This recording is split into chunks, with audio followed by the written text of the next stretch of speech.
अस्सलाम वालेकुम वरहमतुल्लाह। आज की वीडियो में हम सीखेंगे कि हम इन पेज से डायरेक्ट टेक्स्ट एडोब इलस्ट्रेटर में कैसे लेके जाएं।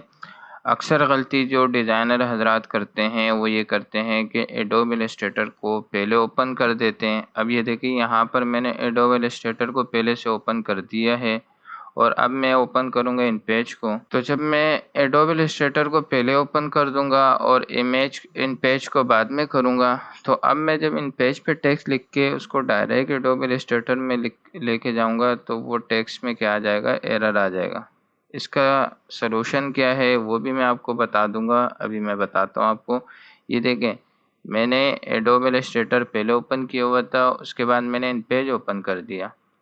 अब मैं यहाँ कोई भी टेक्स्ट लिख लेता हूँ। पेज से टेक्स्ट डायरेक्ट एडोब इलस्ट्रेटर में कैसे लेकर जाते हैं। अब मैं इसका फ़ॉन्ट साइज़ बड़ा कर देता हूँ और ये मैंने लिख लिया है।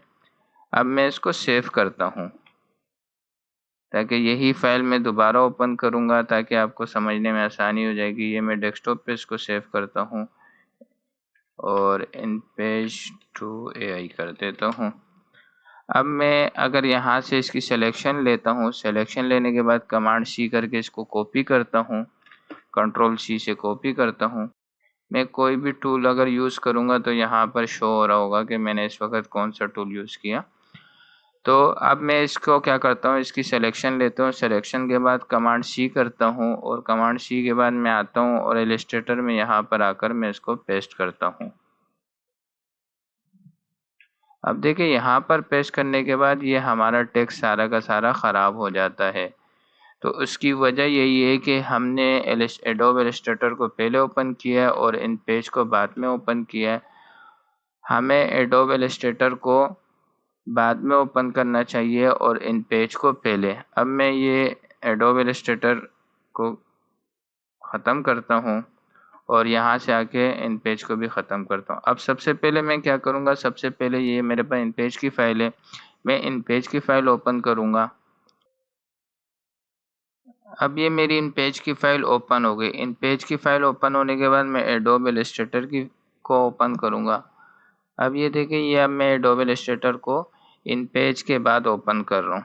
तो उसका हल यही है कि आपको सबसे पहले इन पेज ओपन करना होगा, उसके बाद एडोब इलस्ट्रेटर। अब देखिए, अब ये मैंने एडोब इलस्ट्रेटर ओपन कर दिया है और ये मैं इसके A4 साइज़ पे जाता हूँ और यहाँ पर क्रिएट करता हूँ। अब देखिए, ये मेरे पास इन page open Adobe Illustrator open हो गया। अब मैं इन पेज पे जाता हूँ और यहाँ से उसी तरह इसको सिलेक्शन लेता हूँ। ये सिलेक्शन लेने के बाद कमांड सी करता हूँ, कॉपी करता हूँ इसको और यहाँ एडोब इलस्ट्रेटर पे आके इसको पेस्ट करता हूँ।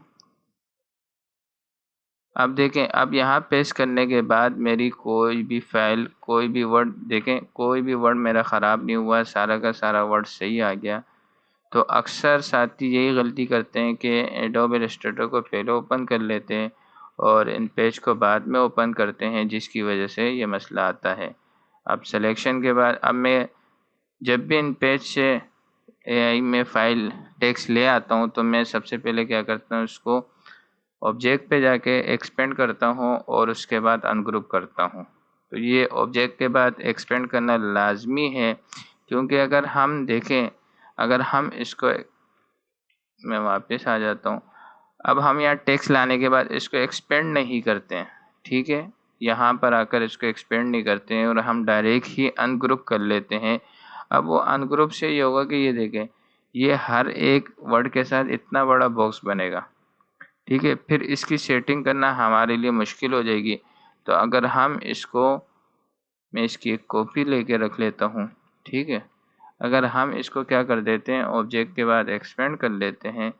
अब जब हम किसी भी टेक्स्ट को सिलेक्शन लेंगे तो देखें, हमारी सिलेक्शन उतनी ही आएगी जितना का टेक्स्ट है। ये देखें, इतनी ही हमारी सिलेक्शन आएगी और जितना कि हमारा टेक्स्ट है, टेक्स्ट से बाहर नहीं जाएगा। अब मैं इसी लफ्ज़ को देखें सेलेक्ट करता हूँ तो एक तो ये फिर यहाँ तक सिलेक्शन लेगा और इसके बाद जब मैं इसको सेलेक्ट करूँगा तो फिर ये सिलेक्शन करने में मेरे को क्या होगा, थोड़ा सा प्रॉब्लम होगा, क्योंकि ये अब उसको सेलेक्ट नहीं करेगा।